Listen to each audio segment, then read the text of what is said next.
Hey, how are you? I'm good. What do we got? I have an antique 1765 medical book. It's one of the first important psychiatry books of that era, and it was written by the physician to King George. Okay, it's about psychiatry, so I'm sure that everything in this book is completely wrong. From 250 years ago, probably, yes. I'm looking to sell my 1765 antique medical book written by the physician to King George, Robert White. It was an important book about psychiatry for its time, and I would like to get this into the hands of somebody who would really appreciate it. There's some wear to the covers, but for being 250 years old, it's in very nice shape. I came prepared to negotiate, but I'm pretty confident the book is worth $2,500. This is definitely cool. So where did you get it? I bought that at a thrift store.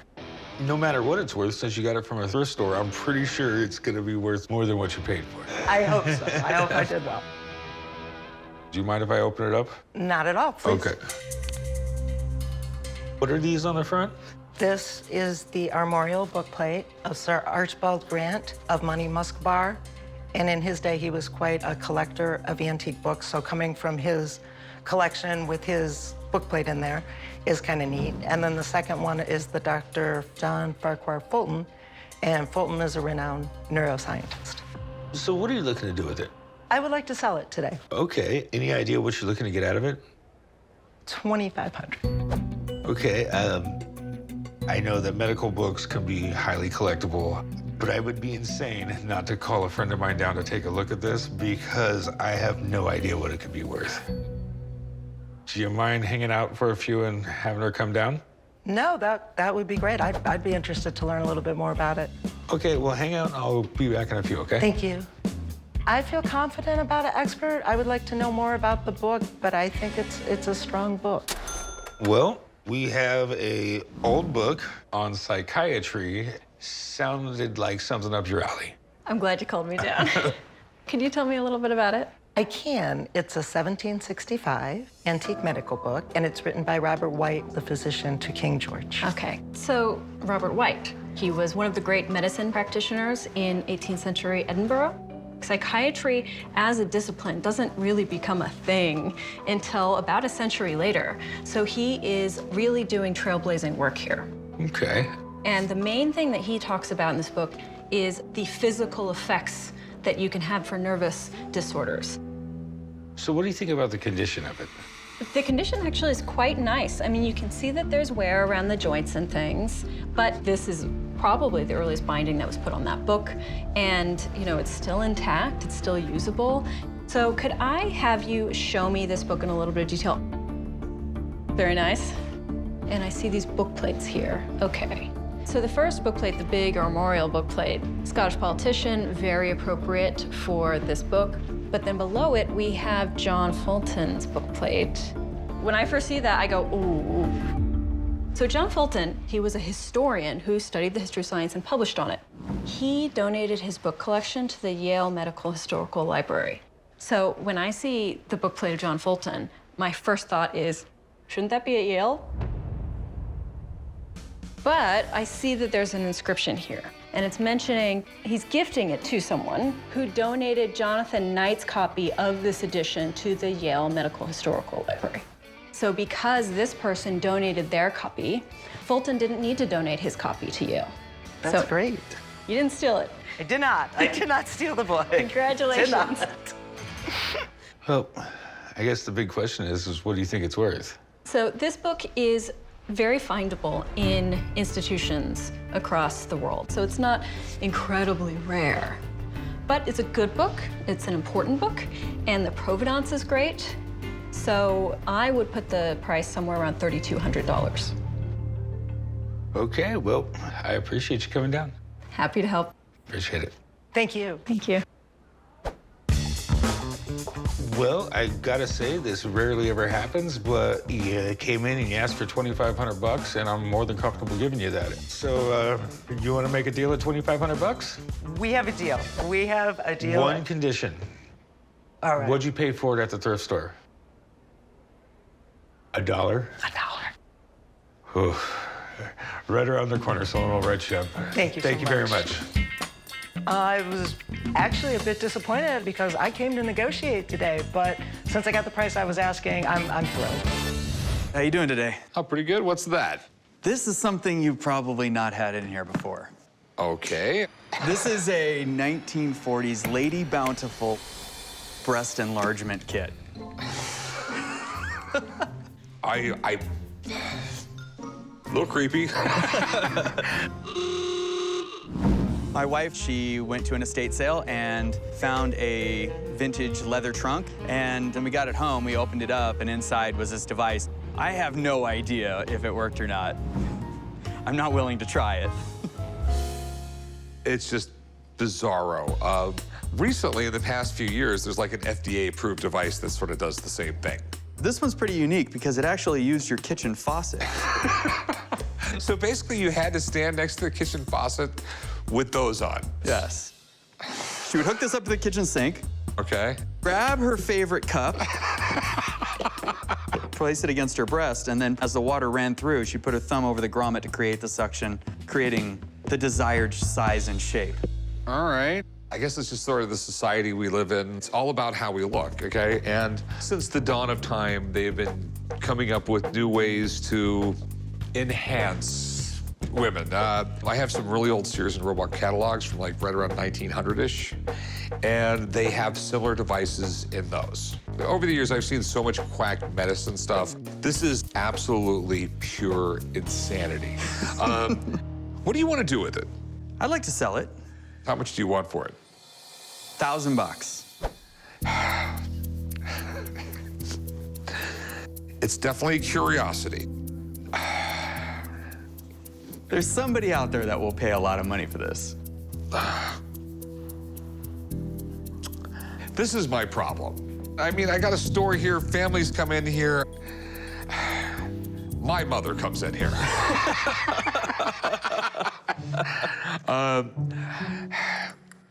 There is a market for this, but it's not for me. I'm sorry. Thanks for letting me see it, man. Thanks a lot. That's all I got to say. Thanks. It sucks he didn't make me an offer, but I knew it'd be hit or miss. I think he's afraid of having it in the shop and his mom finding out. Yeah, he's a mama's boy. Hey, what can I help you with? I have a late 1800 Levenbacher. This is gonna cure all your ailments. I've got Okay. a book here that will tell you exactly what's wrong with you and how to take care of it. It's medical quackery. So you're telling me this won't cure my baldness? No, because I've tried everything. Came down to the pawn shop today to try and sell my late 1800s German medical Levenbacher. I'm looking to get rid of it because it's not really what I collect. I'm hoping to sell it for about $400. I can't take less than $200 for it. So where did you get this thing? I found it at an estate sale. It's got a grouping of needles. Things like this were really common in the 1800s. There was no Food and Drug Administration. Doctors were more or less allowed to do anything to you. And this was one of the quack things they did. Yeah, that looks like it would really, really hurt. The Levenbacher literally stabbed you with a bunch of needles to give you an infection on purpose. It's spring-loaded, put it on your body, snap it down, you get a nice wound there. And the thinking was that it would draw the poisons from any other infection or illness out of you. All right. This thing is crazy. It seems more like a torture device than a medical instrument. There's a big market for 19th century medical devices. The hokier, the better. How much did you want for it? I was thinking $400. I'll tell you what. I'll give you $200 for it. Can't do it for $200. $350. That's what I'll get out of it if I'm lucky. $250. Every time I get something weird like this, it takes me a while to sell it. It's neat, but it's not $350 neat.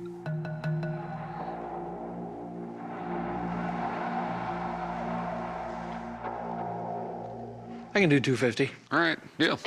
Wanna go write them up? I've got an extra 250 bucks in my pocket. Maybe I'll go add something else cool to my collection. Yeah, how can I help you? I brought a big, heavy piece of iron in for you to look at. Okay, a piece of iron?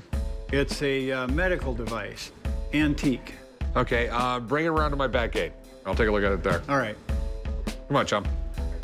Times like this make me really happy that we have a space behind the shop. So when those really large items come in, I have a place to look at them. So this is it, huh? Where did you get an iron lung? A what? It's an iron lung. It is a negative pressure ventilator, also known as an iron lung. I got this at my friend's construction yard. There is essentially no information available about value for an iron lung. What I do know is that it is a very important historical medical device, and it's worth something. Looks like you could lay inside that one. Well, that's what they were designed to. When people develop polio or some other diseases, it caused paralysis of your chest muscles, so therefore you couldn't breathe. So you would lay in that thing, and basically it would suck the air out, which would make your chest expand, and then they would let the air back in, and your chest would go down, and it would help you breathe when you were going through certain diseases. The iron lung was a huge lifesaver. It might look barbaric by today's standards, but back in the 1930s, it was high tech. Do you mind if I take a closer look at it? Go ahead. The porthole still open up? Yes, sir. Yeah, I can't imagine living in this thing. And some people lived in these things for years and years and years. It's basically there except for the glass. All the soft parts are gone. The hard parts are all there. And the bed is in there, which looks like a really uncomfortable bed.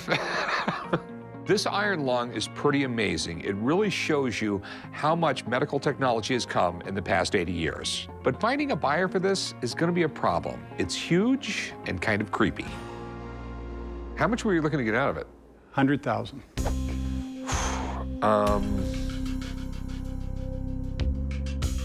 You got a lot of problems here. It's in terrible shape, and no one collects this kind of stuff. My thought is, in a restored condition, would be a tremendous teaching tool for every doctor and clinician. You know, and staff. it's interesting. I love the story, but as far as value-wise, it's right up there with scrap. But where in the world are you going to find something that's this historically important? I don't see anybody buying them, so I really can't do anything with it. But I do know a guy who could restore it for you. All right. All right, have a good one, man. When he said he wouldn't buy it, I really was surprised. Since I wasn't able to make a deal today, I'm considering restoring the machine. So what do we have here? An Edison-Era X-ray machine. Okay. Do you know where the term X-ray came from? Not exactly sure. The reason why it was X-rays is because suddenly they realized these rays were coming out and they had no idea what they were. They just called them X-rays. I have an antique X-ray machine. I collect interesting things to remake, rebuild, and reinvent, and I thought it might have some value. If I'm able to make a sale, I will put it towards buying a plasma cutter. I like to work with metal. That's really cool. So where did you get this thing? It was found by a friend in a shed, packed full of stuff. So it probably was stored for decades. Do you know much about it? I know a little bit, Okay. but not a lot. So the guy who invented X-rays, his name was Röntgen. He was the first guy ever to get a Nobel Prize in physics. Okay. He was a really famous professor. You know, tons of experiments, electrical experiments, and eventually he figured out a process to get a good X-ray on a human being, which was just a massive medical advance. This thing sort of solved a lot of problems. A lot of different things they used it for. Not only for medicine, but for metallurgy. During World War II, some of these planes, they could X-ray the welds, make sure everything was done right, plus a lot of different scientific experiments and things like that. They were X-raying mummies, so they could see what's inside the mummies. Woohoo! And so, is this all you have of it? This is all I have of it. Okay, what do we got here, right here? All right, so General Electric X-Ray Corporation didn't start until the 1930s. This is probably 1940s, World War II-ish. By that time, they knew the X-rays weren't good for you. And you don't have the main part. I don't have the main part that probably took the you don't have the actual giant X-ray tube, the CRT. No, do not. It's a cathode ray tube, which is sort of crazy because your TV back in the day, you know, the big box TVs, those were cathode ray tubes, but they just had phosphorus in there that caught all the electrons. But if you took that off, you had an X-ray machine. If you take the phosphorus away, you just have X-rays blasting in your face. This is interesting. The problem is you don't have all the parts. Yeah, I know. How much did you want for it? I was looking to get $1,200. Okay. A lot of people buy these for the tubes and the parts. The most expensive part is the X-ray tube. That's not here. That's not here. And basically, since you don't have it all here and you don't have the very most expensive part, it's basically worthless. Put it on the internet for sale, start it at an auction at zero, and be happy for everything you get. Have a nice day. Thank you. X-rays are kind of cool. The machine would be kind of cool if it had all the parts. It doesn't have the main part. So not only is it no, it's basically just hell no. How can I help you? I have a 19th century British naval surgeon's chest. Whoa. Creepy but cool. Real creepy. Ooh, bone saws and everything. I'm here to sell a 19th century British naval surgeon's chest.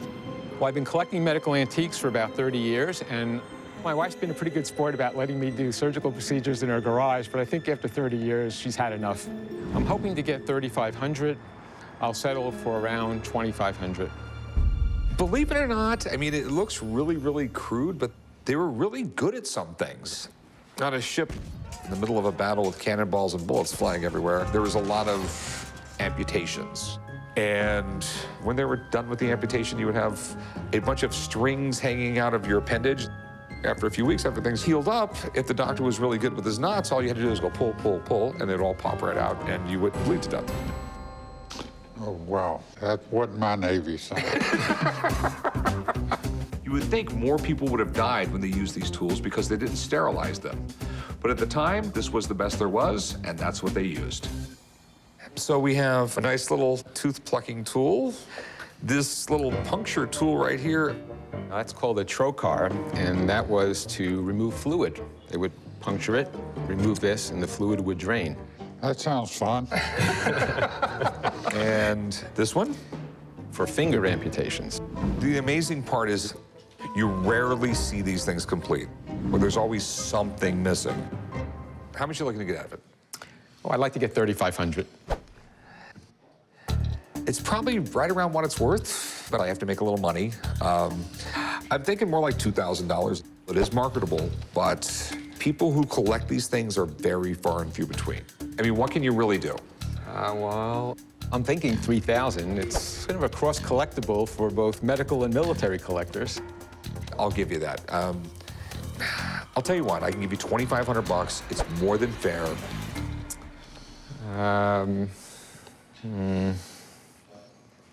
Okay, I'll do $2,500. Okay, $2,500. I'll meet you right up front. Hey, I paid $900 when I bought it, so I think I did pretty well on it. Hello. Hi.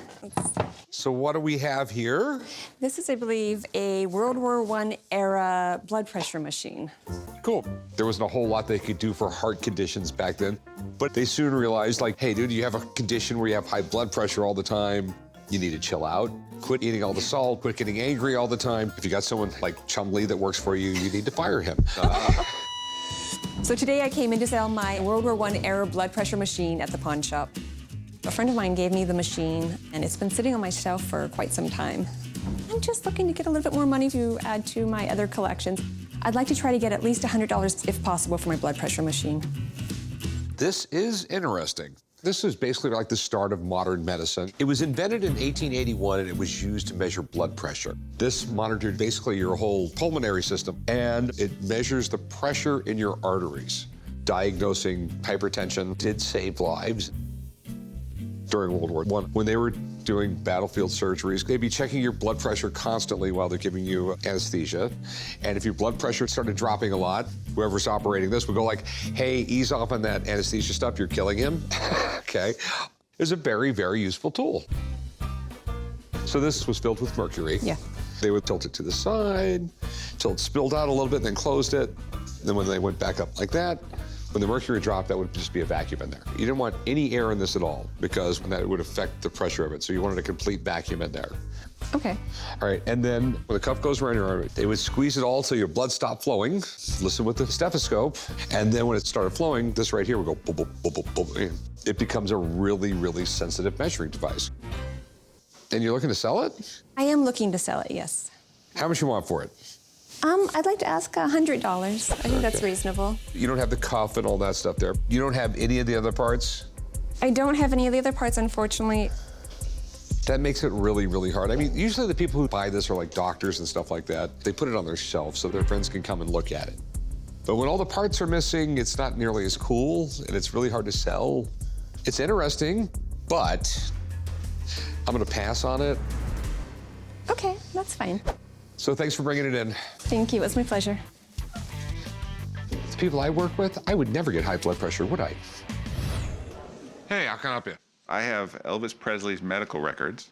That's definitely different. These are Elvis Presley EKGs. Looks like Elvis suffered from too many deep-fried peanut butter sandwiches. Doctor, that may be the right diagnosis. I don't know. I came down to the pawn shop today to try and sell my Elvis Presley medical records. I think they could be worth a lot of money, which is kind of exciting. And I think that the price is right around $50,000. I'd probably go as low as $40,000, but not much lower than that. These are really interesting. I mean, a lot of people are obsessed with Elvis. Right. Where in the world did you get these? They were cleaning out an office, saw them in the dumpster, and I took them off his hands. Okay. Yeah, he was just an icon in this town. I mean, they basically built the International Hotel around him. At one point, he was the highest paid actor in the world, and it was here in Vegas. Elvis first performed here in the 1950s, and by the 1970s, he was doing hundreds of shows a year. The man was a workhorse, but the king might have worn himself out. Well, I think maybe the most interesting thing is a couple of chest x-ray pictures. Wow, really? Well, I can see why he had a heart attack. I mean, the guy kept on gaining weight, gaining weight, gaining weight, and had a heart attack. Coming from a guy who eats fried food every day. So nothing signed by Elvis? No. And, you know, it's just, I think, historically interesting, probably very difficult to value. Yeah, very difficult to value. Elvis collectors will buy just about anything he touched, but I've never seen anything like this before. How much were you looking to sell it for? I was looking for about $45,000 to $50,000 for the whole package. You know, most people collect Elvis stuff. They want his signature, some of his records, some other weird memorabilia. This is really bizarre. You could put this in an auction. It might go for a few hundred, a few thousands, tens of thousands. I just don't know. And things like that, I don't buy because I'm not going to risk my money. I'm not even going to make you an offer. I have no idea. I don't. Okay. All right. Have a good one, man. All right. Thanks for coming in. Appreciate it. Take care. When I asked for $50,000, he probably thought I was crazy. We'll see if there's a market for it. However narrow it is, we'll find it. We have an old wooden box. I've got a surprise for you inside, though. The Navy's standard embalming outfit. Exactly. Okay. We don't have to use it. I brought a World War II Navy embalming kit. I'm asking $2,000 for it. It's probably a pretty small market for the item. I do believe the price is right there, but I'm willing to go down probably no lower than $500.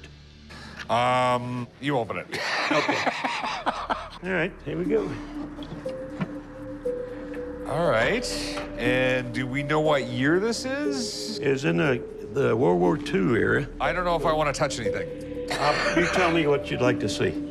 How about these bottles are made by the National Casket Company. Just a little creepy. That's okay. You have to remember, this is U.S. Navy, and it was on a ship, so it's going to be exposed to the salt air and so on, so it's going to definitely give us a little corrosion and stuff. I don't think you've ever had one of these, probably. No. You know what? The sponge possibly might have been. Put the sponge back. When you think about it, embalming shouldn't be that creepy. It's been standard practice for over 100 years. But for some reason, it's always been and always will be creepy to me. I mean, basically what you have here is, you have the little suction device and everything is pulling the blood out and putting, chemicals that will preserve the body for a longer period of time in. So where did you get this? I bought this from a longtime customer of mine. He didn't want it in his collection, and I told him I would take it and see what I could do with it. All right. So this is World War II era. Yes. As far as I know, 99.9% of anyone dying on a ship during World War II was buried at sea. I'm imagining this probably wasn't ever used on a ship, okay? It was probably used on some land-based hospital somewhere. You have to understand, we're talking World War II era ships. There was no real place to store the bodies, okay? So what were you looking to do with it? I'd like to sell it. Okay, and how much you want for it? I think it's worth $2,000. All right, it's just not for me because, number one, it's creepy. Yeah, okay. And number two is it's just too bad a shape. Yeah, at no price? No. I mean, it's really, really limited market to begin with, and then in this shape makes it 100 times worse. Okay. All right, thanks for stopping by, man. Thank you, sir. I'm gonna hold off, and I'm gonna do the cleanup, and if that doesn't work out, I'll maybe put it back in the area where I had it. Hey, how's it going? Good, how you doing, man? What do we have here? That is a trepanning kit from the 18th century. Okay, trepanning is where they literally bore a hole in your skull for a medical purpose. There's been multiple women in my life that probably think I need this. I'm at the pawn shop today trying to sell my 18th century British trepanning kit. I came across this kit at an estate sale in Los Angeles from a doctor. I'm hoping to get $4,500 for this trepanning kit. I've had it since 1990, but the reason why I'm pretty much letting it go is that I've enjoyed it. It's fun. I want to release it back into the world for someone else to enjoy it. Okay, this is really cool and creepy at the same time. It's super creepy at the same time. By the late 1700s, the medical world was advancing, and this would have been used if you had a fracture of your skull. If the doctor believed you had pressure building up in your brain, they would slice a piece of your scalp out, peel it back, and then drill a hole in your skull. I'm sure some people survived. And what I love about it is how well this is put together. Things like this were very, very expensive because these are all handmade. It has a locking device so your bit doesn't come out into your patient's brain. Clicks right in there. It's got a little centering point. You press that in there and start boring into the skull. That is no joke, man. Once your hole's done, if your little pieces don't pick out well, then you have various picking devices. This would help get pieces out. And this right here is really cool. We have a fulcrum right here that this piece right here screws into this. And that way you can get underneath the bone and pull up. Peel it up. This is amazing. How much you want for it? I was thinking right in the market of about $4,500. Okay. I'll give you $2,000. Can't do that. I know you need to make money, but $2,000 is probably not gonna work for me. It'll sell, it's just really weird. But there's weird clients. Yeah, I mean, I'll eventually sell it, but it's gonna take a while. So the best I'm gonna do is $2,200. You can do 28 though.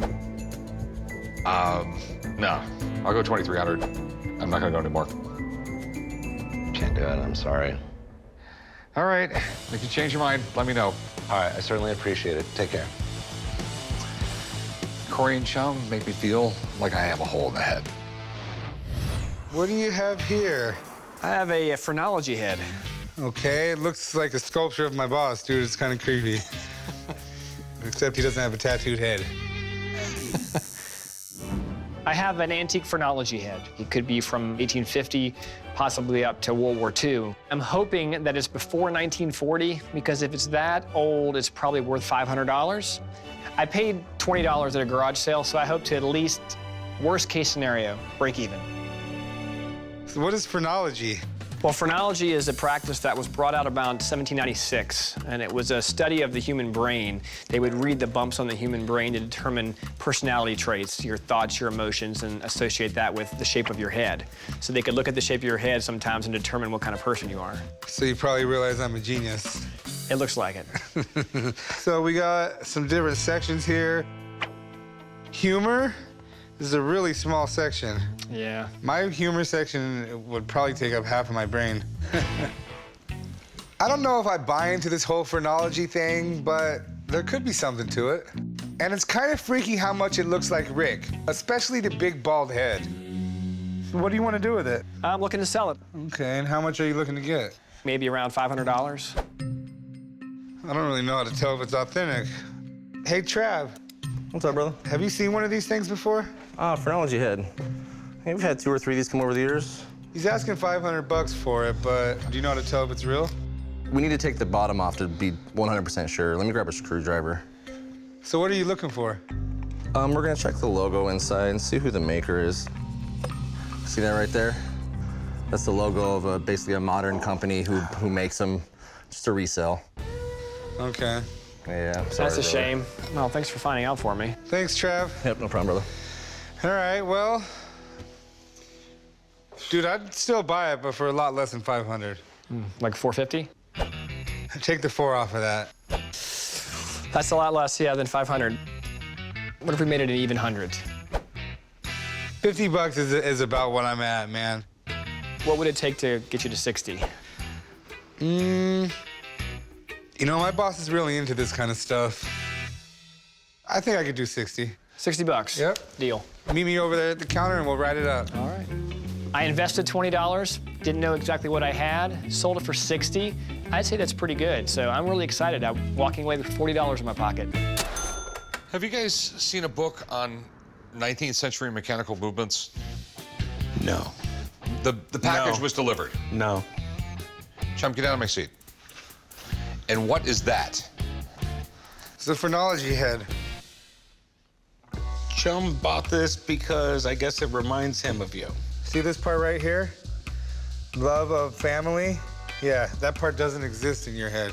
It's shaped. It's all flat right there where it should be round. Selfishness right here. You see how perfectly your head moves to that contour? It's like perfect. You are really, really selfish. Okay, this is not even pseudoscience. It has nothing to do with reality whatsoever. You know what? I have a pretty good read of you, Rick. I'm gonna go find Antoine. You know, he's your friend. Oh, look, I can see the judgmental bump in your head right there. My head's not lumpy. God, dude. Get over yourself. My head's not lumpy. Hey, how's it going? Good, sir. How you doing? Good. So what do we have here? Well, this is a scarlet fever warning sign, and it's unusual because most of these signs were discarded nationally because of scarlet fever. Okay. You don't have scarlet fever, do you? Well... The scarlet fever sign came from a family in Pittsburgh, Massachusetts. I have no need for this particular sign in my collection right now, so I'd like to sell it. I'm hoping to get $100 for the scarlet fever sign, and I guess the lowest I would take would probably be $30. I'm not quite certain, but it is a rare item. Notice this house contains a case of scarlet fever. I love that I put it in red. Right. Any person removing this card without authority is liable to a fine from $10 to $100. This was more or less a quarantine notice, to a degree. Scarlet fever is a form of strep throat, and it was highly contagious. The child mortality rates was really, I mean, a lot of kids passed away before they were 5. That was one of the reasons why they didn't start school until the 1st grade. So, I mean, it was very important you got these notices out there, especially in the big cities anyway. That's where you had these boards of health. Mm-hmm. You know, they just were trying to stop an epidemic. Where there's a lot of tenements where everyone packed together, a lot of people get sick really quick. 100 years ago, it was a really scary thing getting scarlet fever. There was no antibiotics, and it was deadly. To see one of these signs survive after all these years is pretty cool. They were always thrown away. How much do you want? Well, the fine's $100. Okay. So I'm looking to get $100. The fine's also $10. That's correct, but You know, they've got to be pretty scarce, well, relatively rare. I don't know if they're scarce. They're not. There was catalogs that sold these things. It's very interesting. It's cool. It's got a little bit of history with it. It's not worth $100. I mean, these are one of those things where you buy because it's neat. Someone might give you $20 for it because they just like it. But there's no real, there's not a collector's market for stuff like this. And that's why I'd give you $10 because someone will probably give me 20. How about 50? How about $10? How about $20? I'll give you $10 for it. Well, how about 12? That'd give me a little bit more than the fine. All right, $12, you have a deal. Thank you, sir. Now come on over here, I'll write you up. Thank you. I'm selling on $12 for the simple fact $12 is better than nothing. It's certainly better than having a Scarlet Fever sign in your house. Chum, I just bought that. You want to file it away for me? Oh, the old Scarlet Fever, huh? It's kind of weird to have to wear this up here like that and just walk around all day. I mean, I guess it makes sense if you're sick. What are you talking about? Why would you put that on your shirt? It's in the famous book. You know, the one about the girl who had the fever.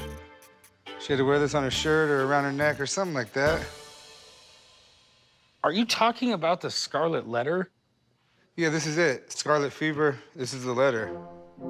Chum, there's a difference between that sign for people who had scarlet fever and the book about the Scarlet Letter. They're two different things. I don't think so. She had to wear the letter A on her because she was an adulteress. Yeah, so she would wear this sign around her neck. Buddy, you're confusing the two. Corey. Yeah, that's the sign she wore on her shirt. Will you give it to the girls in the office? You're completely right. She'd have to wear that around her neck. He's gonna try to sell it to somebody and... Do you really want to try to explain it to him? It's less painful if he believes what he believes. Hey, I give it to him. At least he kind of knew what the Scarlet Letter was, right? Hey, how's it going, man? It's bad. How are you? What do we have here? It's a solar ray therapeutic apparatus. It's a little small for a tanning machine. Yeah. I've come to the pawn shop today to try and sell my solar therapeutic apparatus. I bought this at a yard sale for 10 bucks. Looked like something I could make a buck on. So I'm hoping to get a few $100 out of it. So you know anything about it at all? No.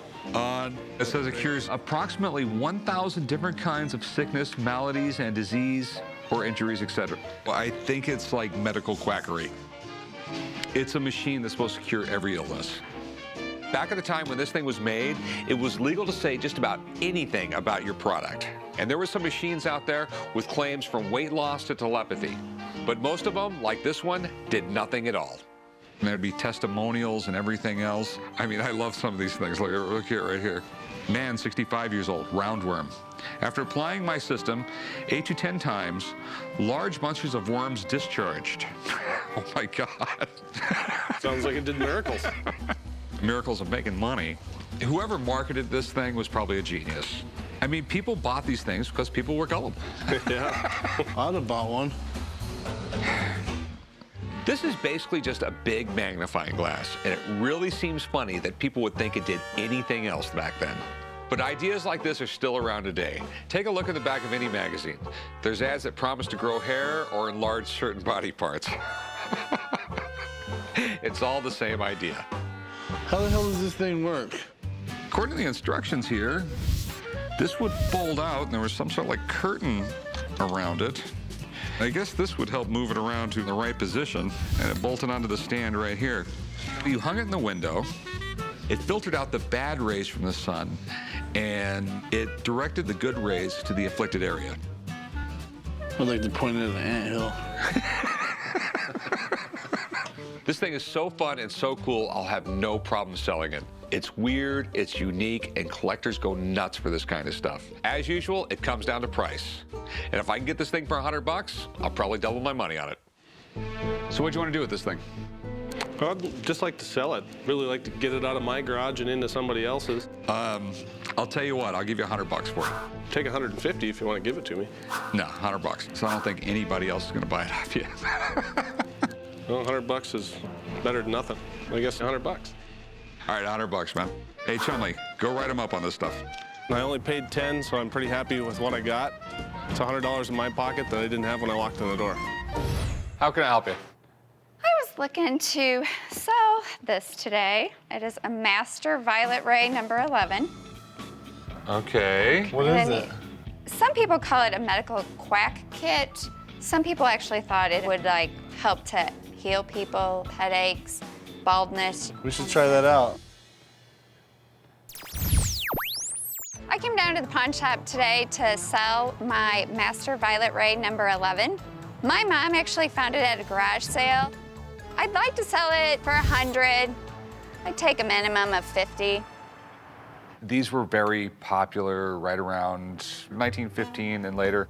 This is a period in time when X-rays just came out. People were really beginning to get fascinated with things like this. And remember, they could basically claim anything. So the cooler, weirder your device is, the more it had to work, right? Sure.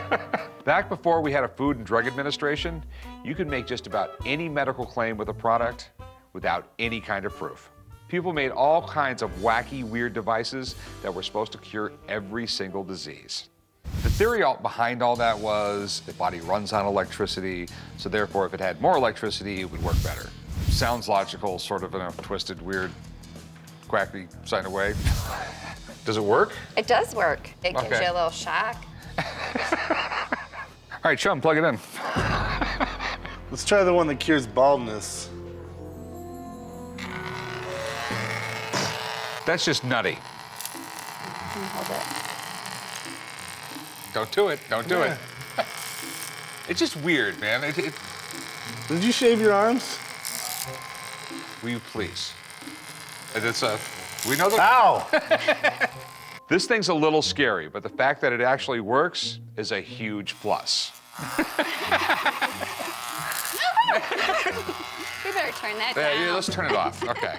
People collect old quack medical devices, and this one's so weird, I'm sure it'll sell. So how much did you want for it? I was thinking, I don't really know, maybe like 100?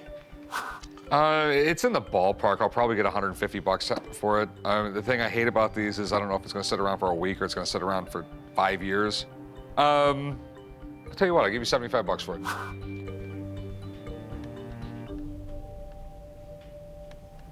Sure. Write her up, chum. Don't let me catch you using this later. This thing is cool and it will definitely sell. But what I really like about it, I can use it to keep Chumley in check if I catch him slacking off.